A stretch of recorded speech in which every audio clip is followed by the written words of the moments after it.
Hello दोस्तों, ITI classes के YouTube channel पर आप सभी का स्वागत है। तो दोस्तों, आज की इस वीडियो में हम कुछ और इम्पोर्टेंट क्वेश्चंस को डिस्कस करेंगे। जैसे कि आपने देखा होगा, जो फर्स्ट पार्ट था उसमें हमने कुछ इम्पोर्टेंट क्वेश्चंस सॉल्व किए थे जो आपके 2018 के क्वेश्चन पेपर में पूछे गए थे। तो उसी को कंटिन्यू करते हैं और स्टार्ट करते हैं आज का वीडियो।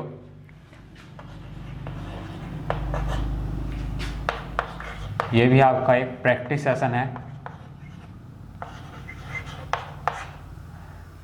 तो जितने प्रश्न आपके प्रीवियस ईयर में पूछे जा चुके हैं उन्हीं को हम डिस्कस करेंगे।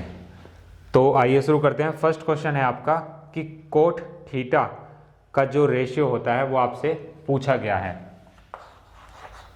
कोट थीटा किसके बराबर होता है? ऑप्शंस जो है आपको गिवन है। तो आपको पता है कि कोट थीटा किसका उल्टा होता है? कोट थीटा होता है टैन थीटा का उल्टा, और जो टैन थीटा होता है वो होता है कोट थीटा का उल्टा। यदि आपसे टैन थीटा की वैल्यू पूछ ले तो क्या हो जाएगी? टैन थीटा जो है इधर चला जाएगा और कोट थीटा यहाँ आ जाएगा। तो अभी आपसे पूछा क्या? कोट थीटा की वैल्यू, तो कोट थीटा बराबर होता है 1/टैन थीटा। तो ये आपका राइट आंसर होगा। इसके बाद में नेक्स्ट क्वेश्चन है आपका कि चित्र में एक 220 वोल्ट की वोल्टेज 1 किलो ओम के प्रतिरोध के अक्रॉस संयोजित है। तो प्रतिरोध में व्यय ऊर्जा है। तो आपको सबसे पहले तो क्या क्या गिवन है वो लिख लेना है। जैसे कि V बराबर आपको दिया गया है 220 वोल्ट। इसके अलावा आपको दिया गया है R की वैल्यू, R बराबर 1 किलो ओम। अब देखिए, किलो को हम जब यहाँ से हटाएंगे तो ये क्या हो जाएगा आपका? खाली ओम में 1000 ओम। के की जगह क्या लिख दिया? 1000 से मल्टीप्लाई कर दी किसकी? 1 की। तो आपका आ जाएगा ओम में। अब आप सब जानते हैं कि ओम का नियम क्या होता है? V = IR से। यदि आपको I की वैल्यू निकालनी है तो क्या हो जाएगा? V/R। जो आपका I के साथ में मल्टीप्लाई में है वो इधर आ जाएगा डिवाइड में। तो V/R = किसके हो जाएगा? I के। तो अब I का मान निकालेंगे इस वाले फॉर्मूले से। क्योंकि आपको V भी गिवन है और R भी गिवन है, तो V का मान कितना है? 220 वोल्ट अपॉन R की वैल्यू कितनी है? 1000 ओम। तो यहाँ से जो आपका आएगा ये आ जाएगा 0.22 एम्पियर।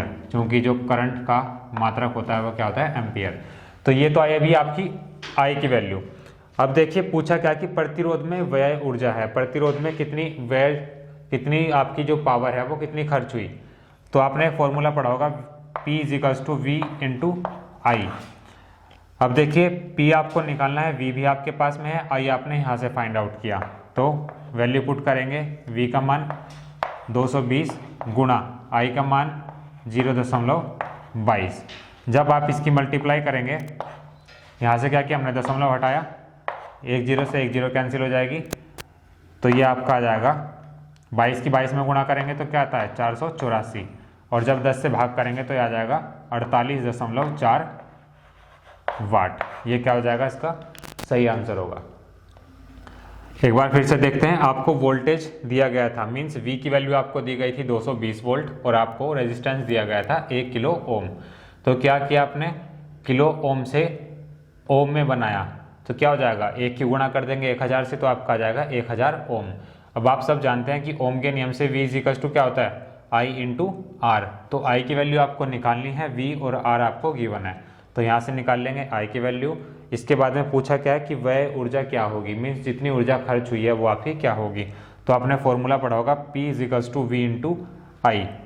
दोनों आपको गिवन है, सिर्फ मल्टीप्लाई करनी है। तो यहाँ से आपकी पावर जो है वो निकल जाएगी, जिसका मात्रक क्या होगा? वाट में होगा। इसके बाद चलते हैं नेक्स्ट क्वेश्चन पर। देखिए ये क्या है? लैंग्वेज वाला क्वेश्चन है आपका कि किसी पदार्थ के 1 ग्राम द्रव्यमान का ताप 1 डिग्री सेल्सियस बढ़ाने के लिए आवश्यक ऊष्मा की मात्रा उस पदार्थ की कहलाती है। ऑप्शन इसमें आपको दिए गए हैं: गुप्त ऊष्मा, विशिष्ट ऊष्मा, क्वथनांक या फिर गलनांक। तो देखिए, किसी पदार्थ के 1 ग्राम द्रव्यमान का तापमान यदि आप 1 डिग्री सेल्सियस बढ़ाते हैं तो जितनी ऊर्जा की आपको आवश्यकता होती है वह पदार्थ की क्या कहलाती है? विशिष्ट ऊष्मा कहलाती है। इसके अलावा जो बाकी ऑप्शन है उनको भी देख लेते हैं। तो गुप्त ऊष्मा क्या होती है? किसी पदार्थ के 1 ग्राम द्रव्यमान को स्थिर ताप पर अवस्था परिवर्तन करने के लिए, मीन्स उसकी स्टेट को चेंज करने के लिए जितनी ऊर्जा की आवश्यकता होती है वो आपकी क्या कहलाएगी? गुप्त ऊष्मा कहलाती है। या फिर कह सकते हैं कि किसी पदार्थ के 1 ग्राम द्रव्यमान का स्थिर ताप पर अवस्था परिवर्तन करने में जितनी ऊष्मा खर्च होती है वह क्या कहलाएगी? गुप्त ऊष्मा कहलाती है। और मेल्टिंग पॉइंट आप जानते हैं, मेल्टिंग पॉइंट क्या होता है कि जिस ताप पर कोई वस्तु क्या हो जाए? पिघल जाए, मीन्स ठोस से द्रव में बदल जाए, वो आपका क्या कहलाता है? मेल्टिंग पॉइंट कहलाता है, गलनांक कहलाता है। और लास्ट ऑप्शन दिया गया है इसमें क्वथनांक, मीन्स आपका बॉइलिंग पॉइंट, जिसमें क्या होगा? कोई पदार्थ आपका द्रव अवस्था से क्या हो जाएगा? गैसीय अवस्था में बदल जाता है, वो आपका क्या कहलाता है? बॉइलिंग पॉइंट कहलाता है, क्वथनांक कहलाता है। तो इसका जो राइट आंसर होगा क्या होगा? विशिष्ट ऊष्मा। देखिए इसके बाद में नेक्स्ट क्वेश्चन है आपका कि चित्र में एक षटभुजाकार प्रिज्म दर्शाया गया है। यदि L बराबर 30 सेंटीमीटर, वॉल्यूम आपको दिया गया है 6378 सेंटीमीटर क्यूब, तो पार्श्व लंबाई क्या होगी? मीन्स उसकी साइड लेंथ क्या होगी? अब देखिए प्रिज्म आपकी एक ऐसी आकृति होती है जिसमें ऊपर और नीचे की जो शेप होती है, जो बेस होता है, वो एक समान होता है। ठीक है, अब देखिए हम सिर्फ इतने की बात करते हैं, मीन्स इसके बेस की बात करते हैं। तो इसका बेस कैसा है? षटभुजाकार है, मीन्स हेक्सागोनल है। अब देखिए इसके सेंटर पॉइंट से यदि मैं लाइन्स ड्रॉ करता हूं तो आपको जो ट्रायंगल मिलेगा इसके एंगल कितने कितने कितने डिग्री के होंगे? 60 डिग्री के होंगे। तीनों कोण क्या होंगे? 60-60 डिग्री के होंगे। इसका मतलब क्या होगा कि इसके अंदर जो एक त्रिभुज बनेगा वो समबाहु त्रिभुज होगा। अब इसकी आपको साइड नहीं पता, वो साइड आपको निकालनी है जो कि आपको दी गई है बी। इसके अलावा इसमें आपको दिया गया है कि यदि इसकी लंबाई, जो आपका प्रिज्म है, यदि इसकी लंबाई आपको 30 सेंटीमीटर दी जाए, इस प्रकार से आप इसको ड्रॉ कर सकते हैं। ये आपका कुछ इस तरह से है।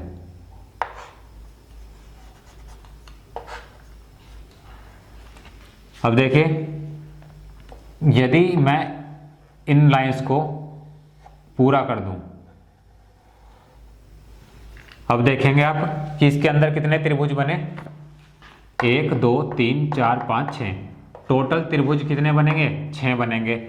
और जिसके तीनों कोण 60 डिग्री के होते हैं वो त्रिभुज आपका क्या कहलाता है? समबाहु त्रिभुज कहलाता है, मीन्स इक्विलेटरल ट्रायंगल कहलाता है। तो यदि आपको एक त्रिभुज का क्षेत्रफल पता हो, यदि आपको समबाहु त्रिभुज का क्षेत्रफल पता होगा तो आप क्या कर सकते हैं? इसका जो बेस होगा इस पूरे का एरिया निकाल सकते हैं। तो समबाहु त्रिभुज का क्षेत्रफल क्या होता है? √3/4a²। ठीक है, अब ये तो आया आपका एक त्रिभुज का क्षेत्रफल। ऐसे कितने त्रिभुज बने हैं यहाँ पर? 6। तो 6 से इसमें गुणा कर देंगे।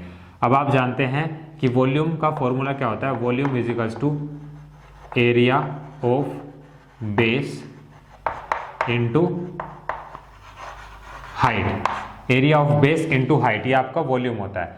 अब देखिए एरिया ऑफ बेस निकालने के लिए क्या करेंगे? फॉर्मूला आपके पास में आ गया एरिया ऑफ बेस का 6 × √3/4a²। इसका मतलब a का मान कितना है? b। ये साइड आपको दी गई है फिगर में, तो b का स्क्वायर इंटू हाइट। इसका मतलब जो l है वो कितना दे रखा है आपको? 30 सेंटीमीटर। तो इसकी जगह रख देंगे हम 30। और वॉल्यूम आपको कितना दिया गया है? 6378। 6378। तो यहाँ से इसको b² के लिए सोल्व कर लेंगे। देखिए कैसे? पहले तो काट लेंगे जो चीज़ें कटेंगी। 2 दूनी 4, 2 तिया 6। 2 से इसको काट लिया 15 बार में, और 15 × 3 × √3 b² तो इधर बचेगा राइट हैंड साइड में, और लेफ्ट हैंड साइड में आपको वॉल्यूम दिया गया है। तो मुझे निकालना क्या है? b² का मान। तो b² बराबर क्या हो जाएगा? जो b² के साथ में जितनी भी टर्म्स है वो क्या हो जाएंगी? इधर तो मल्टीप्लाई में, जब इसके नीचे जाएंगी तो वो डिवाइड में आ जाएंगी। तो 6378 ऊपर रहेगा, और बाकी की जो चीज़ें हैं ये इसके नीचे आ जाएंगी। 15 तिया 45, 45 × √3। तो b² का मान यहाँ से आपको मिल जाएगा। कैलकुलेशन आप इसकी खुद से करेंगे, और जो फाइनल आंसर होगा वो आप हमें कमेंट करके बताएंगे। तो बी स्क्वायर का मान ही आया, निकालना आपको क्या है बी। तो बी बराबर क्या हो जाएगा, ये जो पूरी वैल्यू है ये क्या हो जाएगी, अंडर रूट के अंदर आ जाएगी। तो 6378/45 इंटू √3। अब आप इसको सॉल्व करेंगे, कैलकुलेशन करने के बाद सेंटीमीटर में जो भी आएगा वो क्या हो जाएगी, इसकी साइड लेंथ हो जाएगी हेक्सागोनल प्रिज्म की।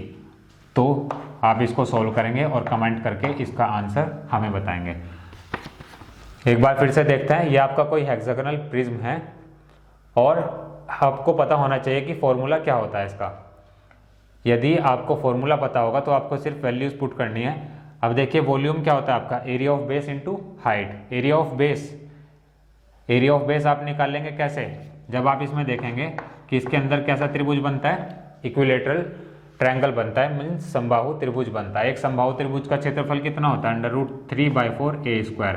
ए क्या होती है, इसकी साइड होती है ट्रायंगल की। और ऐसे हमारे पास में कितने त्रिभुज हैं, 6, तो 6 से इसलिए हमने यहाँ पर गुणा कर दी। तो एरिया ऑफ बेस की जगह तो पूरा का पूरा ये आ जाएगा। और हाइट कितनी है, मीन्स इसकी जो लंबाई है वो कितनी है, 30 सेंटीमीटर। तो यहाँ पर आ जाएगा 30। वॉल्यूम आपको गिवन है और बी आपको निकालना है, तो आप इसको ईजिली सोल्व कर लेंगे।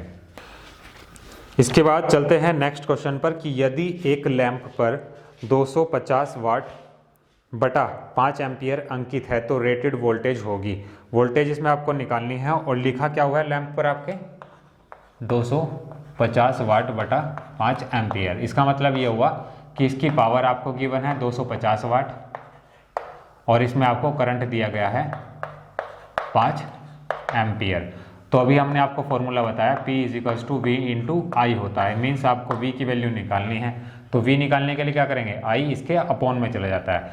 देखिए इसमें होता क्या है कि जो आपकी संख्या या फिर जो आपकी टर्म होगी वो यदि यहाँ पर गुणा में होती है तो बराबर से इधर जब लेकर जाते हैं वो भाग में आ जाती है। तो V का मान निकालना, तो V बराबर क्या हो जाएगा, P/I। तो वैल्यू पुट कर लेंगे, P का मान कितना है 250 और I का मान 5, तो ये कट जाएगा आपका, ये आ जाएगा 50 वोल्ट। तो ये आपको इजी सा सवाल था एक। इसके बाद चलते हैं नेक्स्ट क्वेश्चन पर। नेक्स्ट क्या कहता है कि यदि एक वर्गाकार लकड़ी की ईंट का क्षेत्रफल, वर्गाकार कोई लकड़ी है और उसकी ईंट बनाई गई है जिसका क्षेत्रफल आपको दिया गया है 625 सेंटीमीटर स्क्वायर, तो ईंट की साइड क्या होगी, ईंट की साइड क्या होगी। अब देखिए सबसे पहले तो आपको पता होना चाहिए, मेंसुरेशन में इस तरह के प्रश्न आपसे पूछे जाते हैं कि वर्ग का जो क्षेत्रफल होता है वो क्या होता है। वर्ग का क्षेत्रफल क्या होता है, साइड स्क्वायर, या फिर आप कह सकते हैं भुजा का स्क्वायर। अब देखिए वर्ग का क्षेत्रफल, वर्गाकार लकड़ी है और उसकी ईंट बनाई गई है तो उसका क्षेत्रफल आपको दिया गया है 625 सेंटीमीटर स्क्वायर बराबर, भुजा आपको निकालनी है उसकी, तो भुजा का स्क्वायर हो जाएगा ये। तो 625 जब आपको भुजा निकालनी है, ये आपका स्क्वायर है तो स्क्वायर हटेगा तो क्या हो जाएगा, ये आपका अंडर रूट के अंदर आ जाएगा। तो ये जाएगा आपका अंडर रूट 625 बराबर भुजा या फिर साइड। तो क्या हो जाएगा, अब इसका वर्गमूल ले लेंगे। आपको पता होना चाहिए कि ऐसी कौन सी संख्या है जिसका वर्ग करने पर 625 मिलता है, तो वो कौन सी संख्या होगी, 25 होगी। यदि आप 25 की 25 में गुणा करते हैं तो क्या मिलता है आपको, 625 मिलता है। तो भुजा आपकी आ जाएगी यहाँ से 25 सेंटीमीटर, यही इसमें आपको निकालना था। इसके बाद में देखिए थ्योरेटिकल है, ये आपका कई बार प्रश्न पूछा गया कि एसआई प्रणाली में ऊष्मा की इकाई होती है। तो एसआई सिस्टम जो होता है आपका, उसमें जो आपकी ऊष्मा होती है उसका मात्रक क्या होता है, जूल होता है। ऑप्शन इसमें आपको दिए गए हैं सेल्सियस, कैलोरी, जूल, फ़ारेनहाइट। तो जूल इसका सही आंसर होता है। 3 से 4 बार ये प्रश्न आपका रिपीट हो चुका है। इसके बाद में चलते हैं नेक्स्ट क्वेश्चन पर कि यदि एक सरल मशीन है जिसका वेगानुपात आपको दिया गया है 4 तथा दक्षता 15% है, पर 25 किलोग्राम का प्रयास लगाया जाता है तो यांत्रिक लाभ ज्ञात कीजिए। अब देखिए आपने फॉर्मूला पढ़ा होगा किसी मशीन की दक्षता का, तो दक्षता बराबर क्या होती है आपकी, दक्षता बराबर आउटपुट अपॉन इनपुट। दक्षता क्या होती है, एफिशिएंसी क्या होती है मशीन की, आउटपुट अपॉन इनपुट। इसके अलावा आपका होता है एक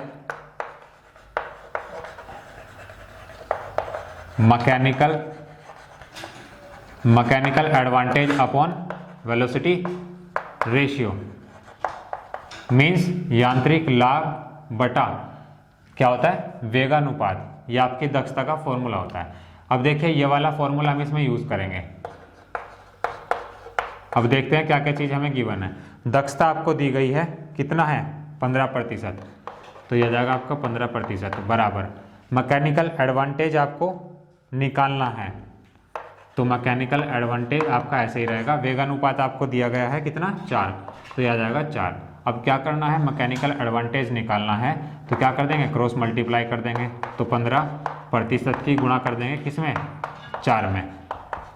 अब देखिए 15 ये प्रतिशत लगा हुआ, प्रतिशत हटाने के लिए हम क्या करते हैं, 100 से भाग कर देते हैं या फिर गुणा कर देते हैं 1/100 से। तो 15/100 गुणा 4 बराबर किसके हो जाएगा, मैकेनिकल एडवांटेज के। तो 15 चौक 60/100 बराबर किसके, मैकेनिकल एडवांटेज के। इसको काट लेंगे तो आपका क्या जाएगा, 0.6। तो ये क्या होगा, आपका मैकेनिकल एडवांटेज होगा। एक बार फिर से समझते हैं, मशीन की जो एफिशिएंसी होती है उसका फॉर्मूला क्या होता है, mechanical advantage upon velocity ratio. दिया क्या है आपको, एफिशिएंसी दी गई है 15%, प्रतिशत हटाने के लिए हम क्या करते हैं, 100 से भाग कर देते हैं, तो ये हमने कर दिया। मैकेनिकल एडवांटेज आपको निकालना है, वेलोसिटी रेशियो आपको दिया गया है 4, तो 4 की इधर मल्टीप्लाई हो जाएगी तो मैकेनिकल एडवांटेज आपका निकल जाएगा। सिर्फ आपको कैलकुलेशन करनी है, बहुत ही आसान है। तो 0.6 क्या होगा, इसका राइट आंसर होगा। और जो आपको ऑप्शन दिए गए हैं वो ऑप्शन इसमें गलत है, तो इसका जो सही आंसर होगा क्या होगा, 0.6। इसके बाद में नेक्स्ट क्वेश्चन है आपका कि एक 86 सेंटीमीटर लंबी रोड को आयत के रूप में मोड़ा जाता है। इसकी लंबाई जो है इसकी चौड़ाई से 7 सेंटीमीटर अधिक है, तो इसकी लंबाई और चौड़ाई क्या होगी। देखिए ये आपके पास में कोई रोड है 86 सेंटीमीटर की, आपने इसको इस प्रकार से मोड़ा कि एक आपका आयत बनता है। आयत एक ऐसी आकृति जिसकी आमने सामने की जो भुजाएं होती हैं वो बराबर होती हैं। इसका मतलब ये जो है ये किसके बराबर है, 86 सेंटीमीटर के। इसका मतलब ये हुआ कि जो आयत का परिमाप है वो आपको दिया गया है। अब आपको पता होना चाहिए कि पेरीमीटर क्या होता है, किसी रेक्टेंगल का आयत का परिमाप क्या होता है, 2 × L + B। चूंकि यदि ये L है और ये B है तो L + L करेंगे और B + B करेंगे, तो 2L + 2B हो जाएगा। 2 आपने कॉमन ले लिया तो L + B बना। आयत का परिमाप दिया गया है किसके बराबर, 86 के, तो इसका मतलब ये हुआ कि 86 बराबर 2 × L + B। ये आपके पास में एक इक्वेशन आ गई। अब इसमें आपको कंडीशन दी गई है कि यदि इसकी लंबाई इसकी चौड़ाई से 7 सेंटीमीटर अधिक है। इसका मतलब क्या हुआ कि जो इसकी लंबाई है इसकी चौड़ाई से 7 सेंटीमीटर अधिक है। यदि चौड़ाई हम x मान लेते हैं तो लंबाई क्या होगी, x + 7 होगी। चूंकि क्या है, लंबाई 7 ज़्यादा है किससे, चौड़ाई से। तो अब आपको पता चल गया ये आपका L का मान है, ये आपका B का मान है। इन दोनों वैल्यूज़ को यहाँ पुट करते हैं तो 86 बराबर 2 × L का मान कितना है, x + 7 प्लस और B का मान कितना है, x। तो इसको सॉल्व करेंगे, यहाँ से कितना आ जाएगा, 86 बराबर 2 × 2x + 7। 2 से इसको काट लेंगे चूँकि बराबर में है, अभी ये गुणा में है, जब यहाँ आ जाएगा तो भाग में चला जाएगा। तो 2 से इसको हमने डायरेक्ट काट लिया, 2 चौक 8, 2 तिया 6, तो 43 बराबर 2x + 7। अब ये 7 इधर प्लस का है, इधर लेके जाएंगे बराबर से तो माइनस का हो जाएगा, तो ये हो जाएगा आपका 2x बराबर 43 - 7। तो ये आपका बचता है 2x बराबर 36। तो x बराबर यहाँ से आपका आ जाएगा 18 सेंटीमीटर। इसका मतलब ये हुआ कि जो आपकी चौड़ाई है वो तो आपको मिल गई, चूंकि चौड़ाई क्या है आपकी x का मान आपने निकाल लिया। तो b बराबर तो आपका हो जाएगा 18 सेंटीमीटर, और जो आपका L होगा वो कितना होगा, x की जगह आप रखेंगे 18, 18 में 7 जोड़ेंगे तो 25 सेंटीमीटर। तो यही इसमें आपको निकालना था। एक बार फिर से देखते हैं, आपके पास में कोई लंबा तार था जिसकी जो आपको लंबाई दी गई है वो 86 सेंटीमीटर है। तो आपने उसको इस प्रकार से मोड़ा कि आपको एक आयत की आकृति बनानी है। अब इसका मतलब ये हुआ कि जो आयत का परिमाप होगा वो किसके बराबर है, 86 सेंटीमीटर के। आयत का परिमाप का फॉर्मूला क्या होता है, 2 × L + B। इसका मान आपको मिल गया 86। तो ये आपने मान ली इक्वेशन 1 हो जाएगी। इसमें आपको दिया गया है कि जो इसकी चौड़ाई है, जो इसकी लंबाई है, इसकी चौड़ाई से 7 सेंटीमीटर अधिक है। इसका मतलब यदि आपकी चौड़ाई x है तो लंबाई क्या हो जाएगी, x + 7 हो जाएगी। तो ये हो गया आपका x + 7। अब क्या करते हैं, L और B आपको मिल गया, तो क्या करनी है, सिर्फ आपको वैल्यूज पुट करनी है। लंबाई कितनी है, x + 7 प्लस B के मान कितना है, x। तो इसके बाद में कुछ नहीं करना, सिर्फ आपको सिंपली सोल्व करना है। तो L और B के मान आपको यहाँ से पता चल जाएंगे। इसके बाद में प्रश्न नंबर 10 है आपका कि वेगानुपात की इकाई है। वेगानुपात की इकाई क्या होती है। देखिए, सबसे पहले तो आपको ध्यान रखना है कि अनुपात की कोई भी इकाई नहीं होती, तो ये क्या होता है, आपका इकाई रहित होता है। तो यदि आपको पता होगा तो कुछ ही सेकंडों में आप इनके जवाब भी दे सकते हैं। इसके बाद में नेक्स्ट क्वेश्चन है आपका, ये भी यदि आपको डायरेक्ट पता हो तो ज़्यादा बेटर है, ताकि आप अपना टाइम बचा सकें। देखिए, इसमें दिया गया है कि -40 डिग्री सेल्सियस तापमान का डिग्री फ़ारेनहाइट में समतुल्य मान क्या होगा।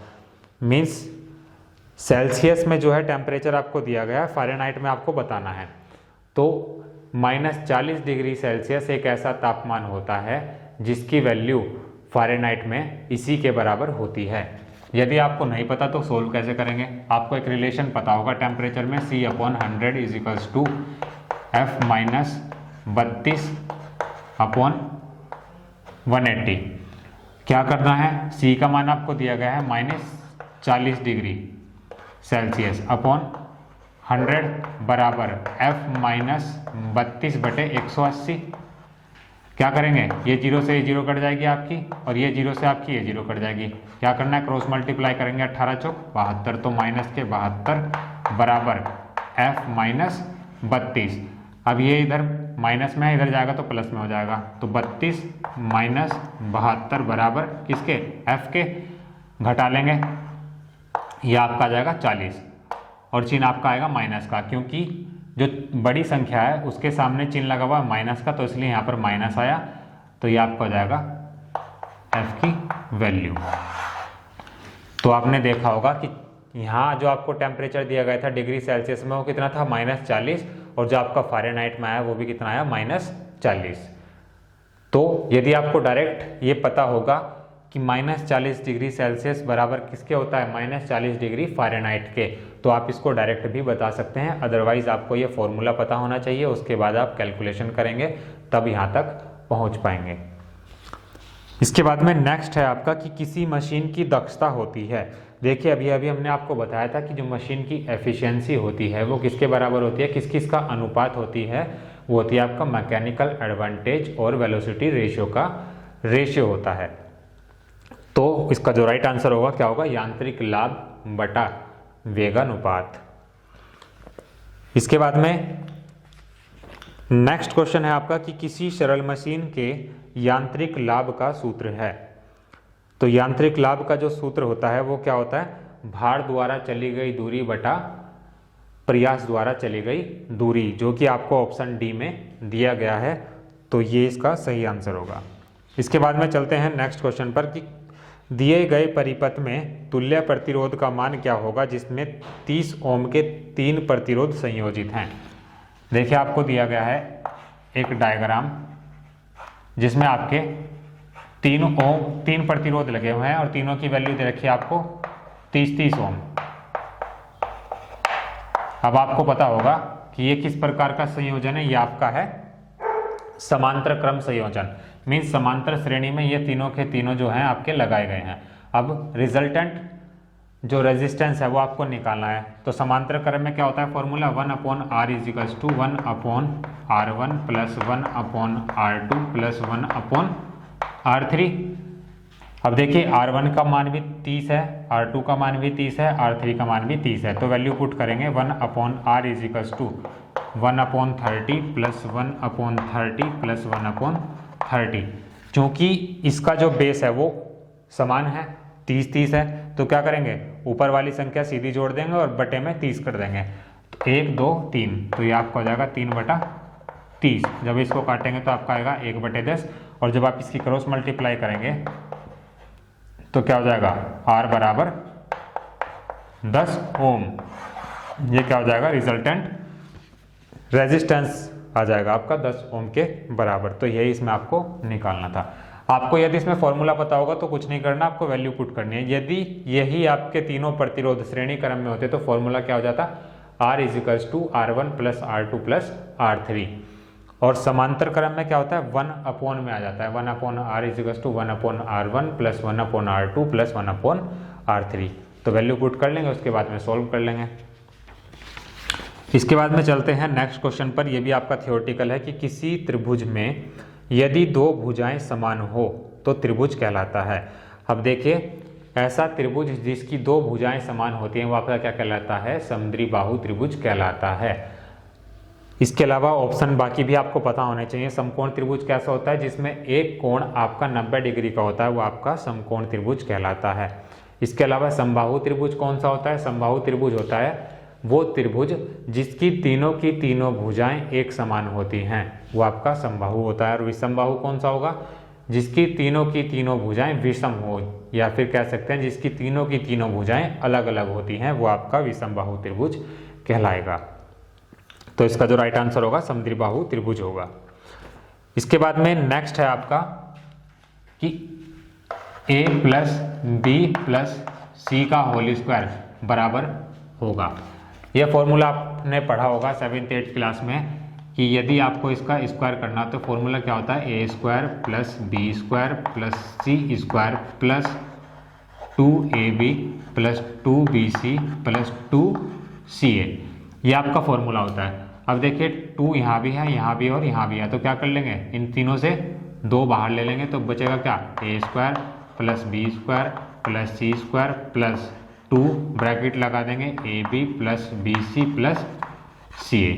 तो ये क्या हो जाएगा, इसका राइट आंसर हो जाएगा, जो कि आपको ऑप्शन ए में दिया गया है। इसके बाद में चलते हैं आज की वीडियो का हमारा लास्ट क्वेश्चन है कि यदि सी स्क्वायर बराबर a square plus B square है तो a का मान प्राप्त करने के लिए निम्न में से कौन सी समीकरण सही है। अब देखिए सी स्क्वायर आपको दिया गया है, सी स्क्वायर बराबर दिया गया है किसके, सी स्क्वायर बराबर a square plus B square के। ऑप्शन जो इसमें आपको दिए गए हैं वो क्या दिए गए हैं, a के बराबर दिए गए हैं, मीन्स आपको a की वैल्यू निकालनी है। तो क्या करेंगे a स्क्वायर को हम ये रखेंगे, जो इसके साथ वाले टर्म है उसको बराबर से इधर लेकर चले जाएंगे। तो क्या हो जाएगा सी स्क्वायर बराबर a square plus B square आपको दिया गया है। तो क्या करेंगे, ये इधर प्लस का है, इधर जाएगा तो माइनस का हो जाएगा, तो मैंने इसको यहाँ से हटा दिया और ये कर दिया माइनस के बी स्क्वायर, ये आपका प्लस का पहले ही था। अब क्या किया, प्लस वाली संख्या को पहले लिख लेंगे, इसको बाद में लिख लेंगे, बात वही है। ये क्या करना है, जो आपको इक्वेशन दी गई है सी स्क्वायर बराबर a square plus B square, यहाँ से a स्क्वायर का मान निकालेंगे, जो इधर प्लस में दिया गया है वैल्यू b स्क्वायर की, जब बराबर से इधर लेकर जाएंगे तो माइनस की हो जाएगी। तो इक्वेशन क्या बनेगी, इक्वेशन बनेगी ये सी स्क्वायर माइनस बी स्क्वायर बराबर किसके, a स्क्वायर के।